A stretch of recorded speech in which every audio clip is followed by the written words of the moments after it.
साईराम बच्चों, तो आज हम अपनी बुक का थर्ड लेसन पढ़ेंगे जिसका शीर्षक है स्वावलंबनम। स्वावलंबन का क्या अर्थ होता है? अपने ऊपर निर्भर रहना। मतलब किसी भी काम के लिए, अपने जो पर्सनल काम है, अपने निजी कामों के लिए किसी के ऊपर निर्भर ना रह के अपने ऊपर ही निर्भर रहना, इसे बोलते हैं स्वावलंबनम, आत्मनिर्भरता। ठीक है, तो पहले हम इसके वर्ड मीनिंग देखते हैं, उससे हमें लेसन को समझने में आसानी रहेगी। तो सबसे पहला वर्ड है समृद्धः। समृद्ध का मतलब होता है धनी। चत्वारिंशत्, चत्वारिंशत् 40, 40 होते ना इंग्लिश गिनती में, 40 वो हैं। अष्टादश 18। प्रकोष्ठेषु कमरों में, प्रकोष्ठ कमरों में, कमरा बोलते हैं प्रकोष्ठ को। तो प्रकोष्ठेषु सप्तमी विभक्ति बहुवचन है, कमरों में। पंचाशत 50। अब इसके तीन चार गिनती के आ गए वर्ड्स। ठीक है।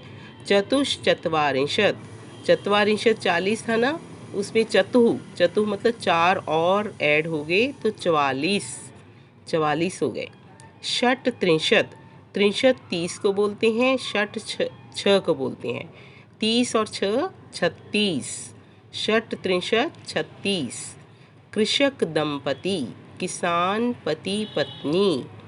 आतिथ्यम, अतिथि सत्कार। कर्म करः, काम करने वाला।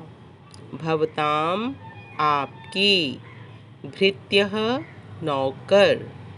शक्नुवन्ति, सकते हैं। सार्धद्वादशवादनम, 12:30 बजे। द्वादश मतलब 12, वादनम बजे। सार्ध आधा मतलब साढ़े, 12:30 बजे। सांप्रतम अभी। तो ये इसके थे वर्ड मीनिंग। तो आइए अब हम इस लेसन का हिंदी अनुवाद करते हैं। ठीक है, हाँ जी। तो सबसे पहले कृष्णमूर्ति श्रीकंठश्च मित्रे आस्ताम। कृष्णमूर्ति और श्रीकंठ, श्रीकंठश्च संधि हुई है, श्रीकंठः प्लस च। मित्रे में द्विवचन आया, मित्रम मित्रे मित्राणि नपुंसकलिंग है। फलम फले फलानी बनता ना, ऐसे ही मित्रम मित्रे मित्राणि मतलब दो मित्र।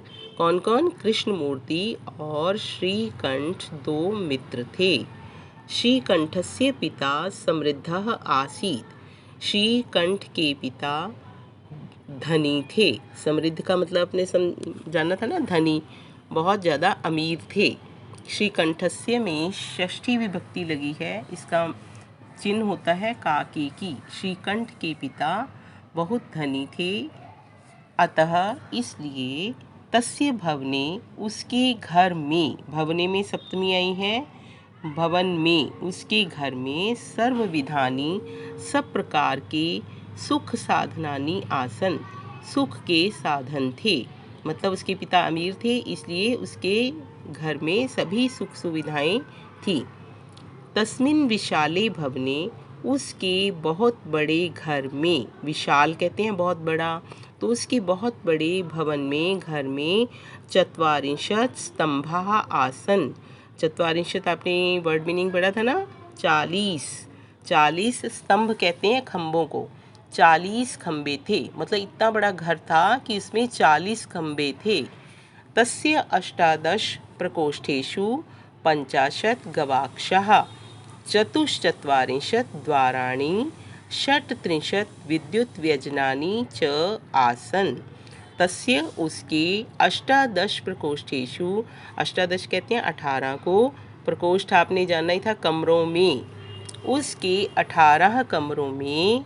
50 गवाक्षाः, खिड़कियाँ, 50 तो खिड़कियाँ थीं, 18 कमरों में 50 खिड़कियाँ। चतुश्चत्वारिंशत् द्वाराणि, 44 दरवाजे, द्वार कहते हैं दरवाज़ों को, और 44 दरवाजे थे। षट्त्रिंशत् विद्युत व्यजनानि च आसन, और 36 बिजली के पंखे थे। देखो बेटा, च लगा ना, च का अर्थ होता है और जैसे हिंदी और इंग्लिश में दो शब्दों के बीच में च आता है ना, लेकिन संस्कृत में जब सारे हो जाएं, सारी चीज़ें मान लो 4-5 वर्ड्स हैं, तो लास्ट में च आता है। जैसे षट त्रिंशत विद्युत व्यजनानी, 3-4 चीज़ें गिनाई ना, 18 कमरे और 50 खिड़कियाँ, 44 दरवाजे और 36 बिजली के पंखे। अब लास्ट में था ना 36 बिजली के पंखे, तो च उसके बाद में लगा, विद्युत व्यजनानी।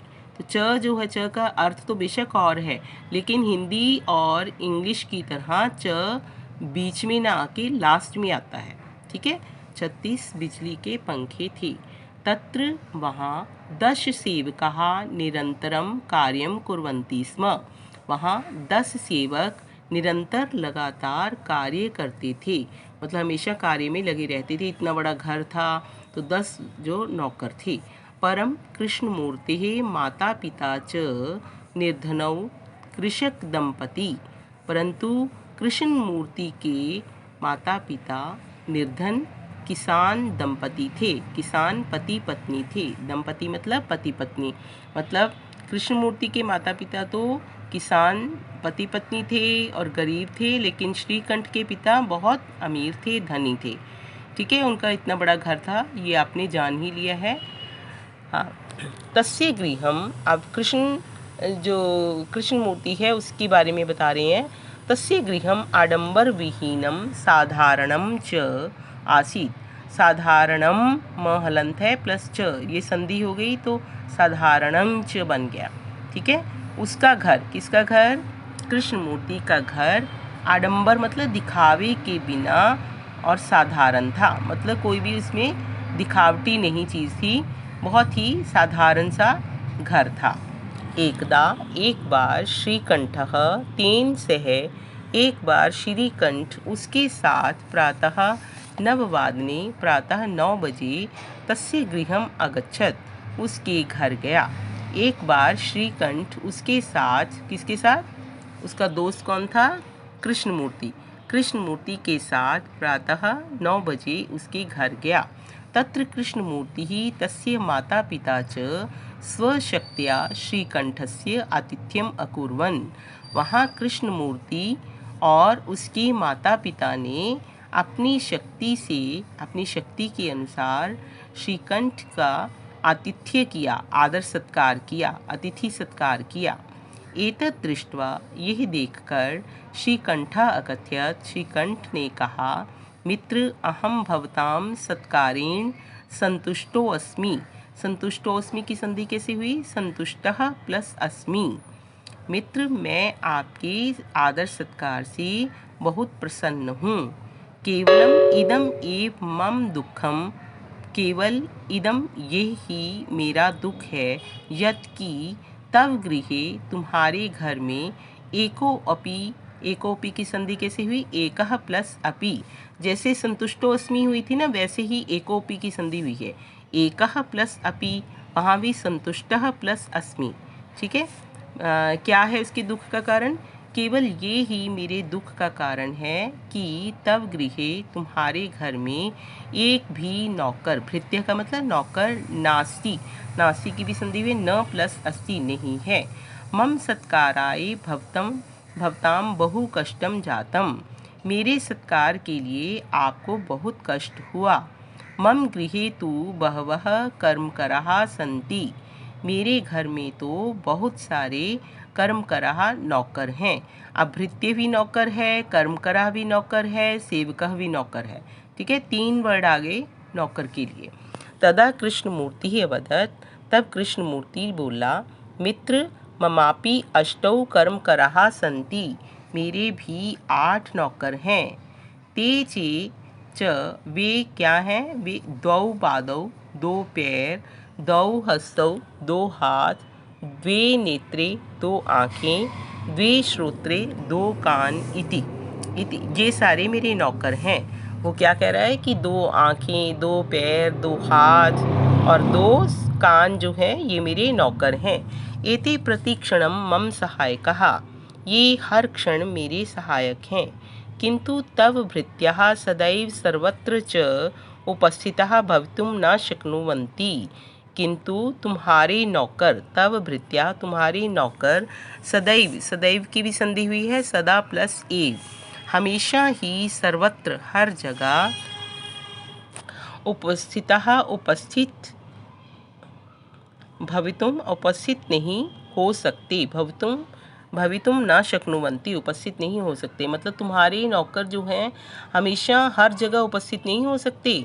त्वं तु स्वकार्याय भृत्याधीनः, तुम तो अपने कार्य के लिए नौकरों के अधीन हो, मतलब उन पर निर्भर हो।